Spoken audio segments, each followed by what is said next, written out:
Tingnan mo sir, pansinin mo. Alam kong matake. Wala. Napigilan natin ang anthracnose. Yan po mga Tsaka kaparm. yung mga kombinasyon natin ng mga chemicals. Angkop lahat sa tatlong Development. klase ng development ng yung bulaklak. Oh, ay. Ano Sir Sammy? May nasira ba? Sir, sarap. May nasira ba sa bulaklak mo? Anong masasabi mo sa NS product na rin? Sa NS product po, napakaganda po ng mga resulta. Dahil naprotektahan lahat po yung bulaklak at bulan. Ayan. So, katulad Po ng bukid. ng Bautista Brothers, ito po ay huli. Ito ay ilan ang days ito ngayon? 37? 36? 36 days po ngayon. Pero meron pong nasa 32 days pa lamang po ang stage. Dahil nga po sa hindi po sabay ang labas ng bulaklak dahil po sa ulan ng ulan dito. Ayan po mga kaparm. So kung hindi po tayo magiging maingat dito at ang gagawin po natin ay magbabase tayo sa number of days, wala, sira na po ito mga kaparm. Kaya yun po nga magiging mixing namin dito ay hindi ko po may i-share sa inyo. Dahil kung gagamitin po ito nang hindi pa ako nakagabay, ay maaari pong makatulong at maaari din pong makasama. Kaya lagi ko po sinasabi na nagbabase po tayo sa development ng bulaklak, kondisyon ng panahon, at lalo't higit hindi po tayo nagbabase po sa number of days. So tingnan nyo po yan yan, meron pong 36 days na pero nasa 32 days pa lamang po yung ibang bulaklak yan. So paano po natin itong resetahan po ng base po sa number of days. Kaya tayo po ay nagre-reseta ng mga combination base po sa kung ano po yung hinihingi ng pagkakataon. Kaya nga po lagi po naming inaalalayan dito ni Sir Miguel ang amin pong mga area, lalo na po yung Bautista Brothers na only ulan.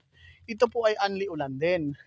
Ang kaibahan nga lang po, nahuli po si Sir Sammy ng 1 linggo. Dahil sabi po namin, ay hindi po namin matututukan kung sila po ay magsasabay-sabay. Magkukulang po kami sa time management at monitoring. At ito nga po yung nangyari, kung ito po ay hindi namin na-monitor at hindi po namin ito na gabayan si Sir Sammy, ay kawawa naman po yung kanya pong financier. Kaya mamimit po namin yung kanya pong financier ngayon at nag-decide nga po siya na magdagdag po ng area kung kami po ang magiging farming advisor at gagamitin pong muli ang NS product mga ka-farm. So ito po, kung ito po ay tumagal sa matinding pagsubok ng panahon ng kauulan, ay lalo na po siguro sa panahon po ng tag-init mga ka-farm. So muli, Ka-Farm TV po at your service. Ang inyo pong nag-iisang ka-farm, ang inyong freelance mango farming advisor. Muli, i-subscribe nyo po ang akin pong YouTube channel, Ka-Farm TV po sa YouTube. At marami po tayo dong mga magkakaibang uri ng mga chemicals na ginagamit. Ang kaibahan lang po ngayon ay tayo po ay nagpo-promote ng NS Northern Organic Fertilizer.